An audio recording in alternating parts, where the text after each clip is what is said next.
Gracias por continuar nuestra sintonía. Estamos conversando y estamos por comenzar realmente la conversación sobre la resolución que dio la Sala de lo Constitucional recientemente sobre la participación de militares en la seguridad pública.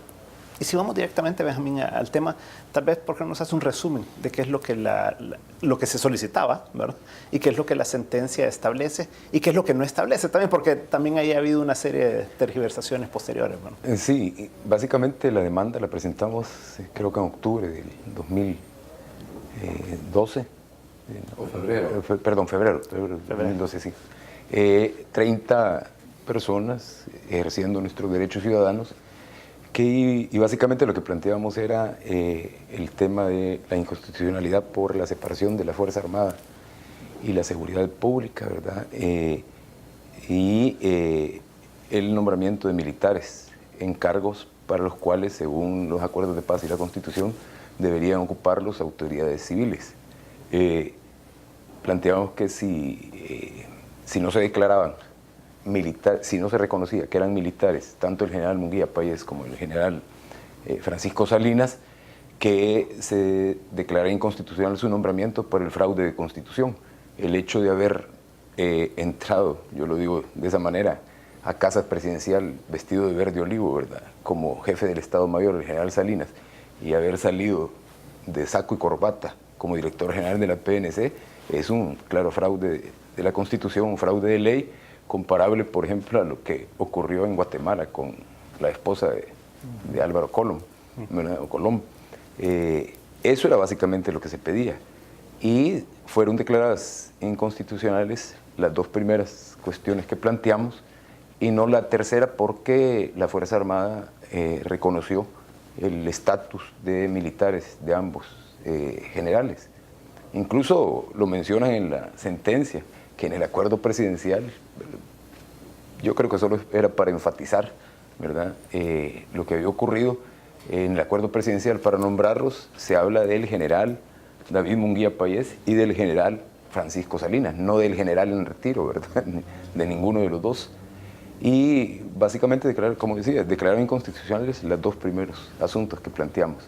No se pidió, ¿verdad?, en la demanda que se declarara inconstitucional, ni siquiera se mencionó el desarrollo de tareas de seguridad pública por parte de la Fuerza Armada, tales como los patrullajes, el cuidado de fronteras. Antes estaban ejerciendo el control de los centros penales, o parte del control de los centros penales. Eso no se mencionó para nada, y por lo tanto la Sala de lo Constitucional no tuvo que tocarlo. Se anda con ese rumor de que ahora, en las reacciones que han habido, que lo que viene ahora es que ya la Fuerza Armada no va a poder realizar esas tareas. Quizás más adelante podemos comentar al respecto, pero el uso excepcional de la Fuerza Armada en tareas de seguridad pública ya lleva 20 años en este país. El primer patrullaje salió el 16 de julio de 1993, patrullaje conjunto entre Fuerzas Armadas y Policía Nacional Civil. Y eso obviamente está violando la Constitución, pero no se abordó eso. Doctor, ¿cómo ha interpretado usted todo esto que ha sucedido a raíz de esta demanda de estos 30 ciudadanos? Bueno, en mi caso particular, cuando pues, yo me enteré de los nombramientos, sí tuve conversaciones con varios amigos cercanos de la decisión política tomada por el presidente de nombrar militares.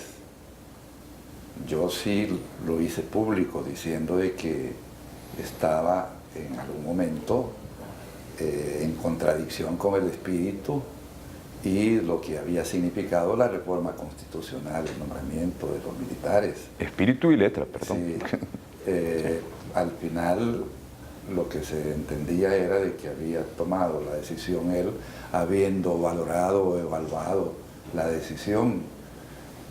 Yo todavía me pregunté que si realmente los asesores habían hecho un examen detenido del caso y si se había considerado de que era incompatible pues, el nombramiento con lo que constitucionalmente aparece con la reforma y con lo que había significado el texto de los acuerdos y espíritu de los acuerdos.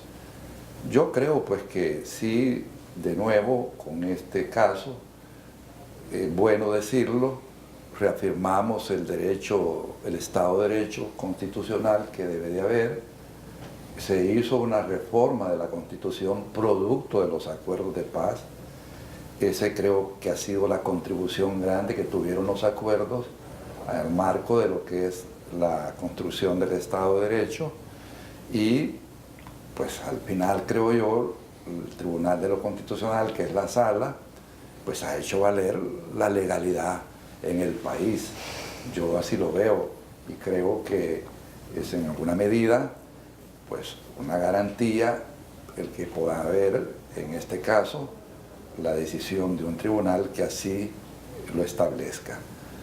Yo sí creo que no podemos hacer juicios de valor sobre las personas, no es ese el propósito. Creo que hay que verlo en el marco de lo que es la defensa de la institucionalidad democrática, que es el producto justamente de lo que ya mencioné, de los acuerdos. Los acuerdos es un conjunto de acuerdos políticos que derivan en una reforma de la estructura del Estado. Algunos le llamaron, incluso Naciones Unidas, la refundación de la nación o la refundación de la República en El Salvador. Y eso creo que cuando estábamos allá tomando las decisiones de cómo poder articular un proyecto que tuviera cabida dentro de lo que era el marco constitucional, dijimos que todos esos acuerdos tenían que ser llevados a la Asamblea Legislativa para que la Asamblea Legislativa, dentro del grado de proceso de reforma que tenemos nosotros en el país, a través de 2 legislaturas sucesivas, pudiera aprobar esa reforma. Así que yo creo que todo el proceso se ha hecho bien a partir de lo que estoy comentando, y yo creo que ahora la Sala de lo Constitucional lo que viene a hacer es a confirmar que en el país debe de respetarse la legalidad, debe respetarse el orden jurídico establecido, principalmente aquel que emana de la ley fundamental que es la Constitución de la República. Chico, los acuerdos de paz realmente establecen como la limitante, llamémosle así, al FMLN ya no tener armas, ¿verdad? Ya no ser una fuerza beligerante armada que trata de cambiar el sistema por esa vía.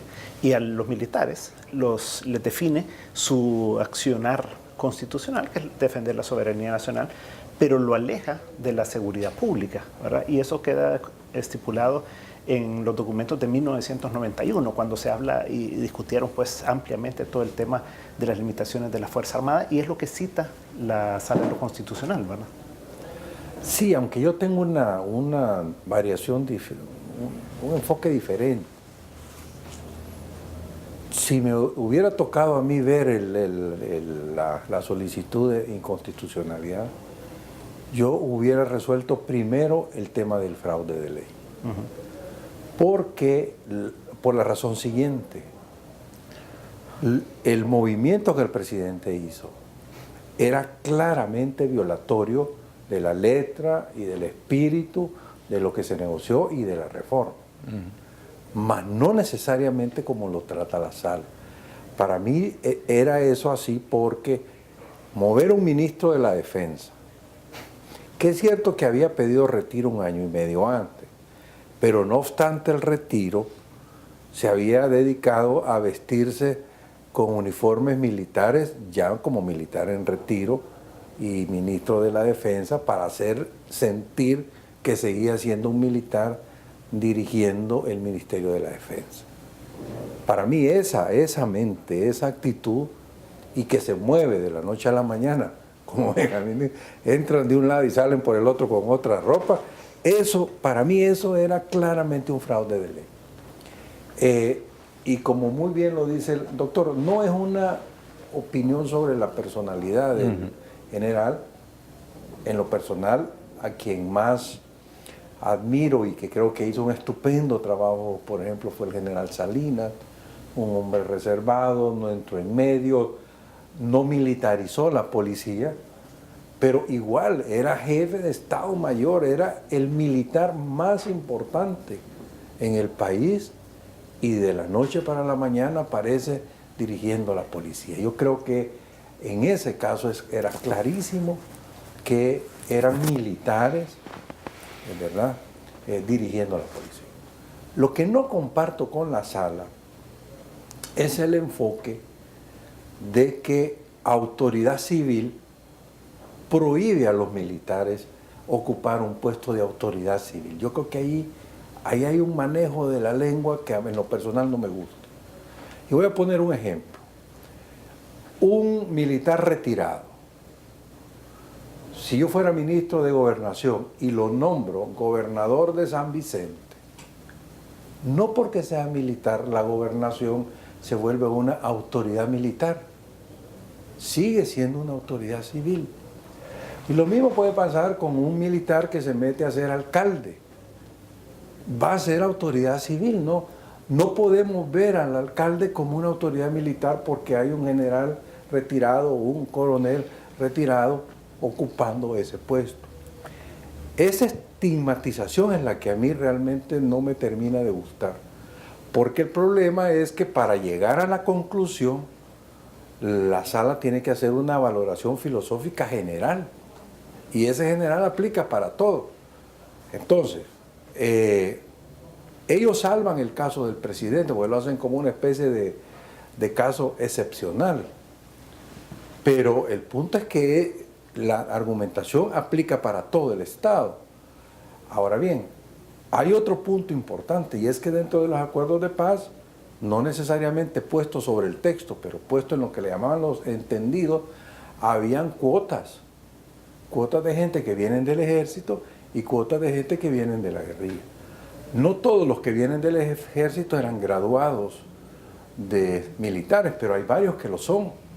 Y de acuerdo con el argumento de la sala, todos los que son militares no pueden llegar a ser directores, subdirectores, jefes regionales.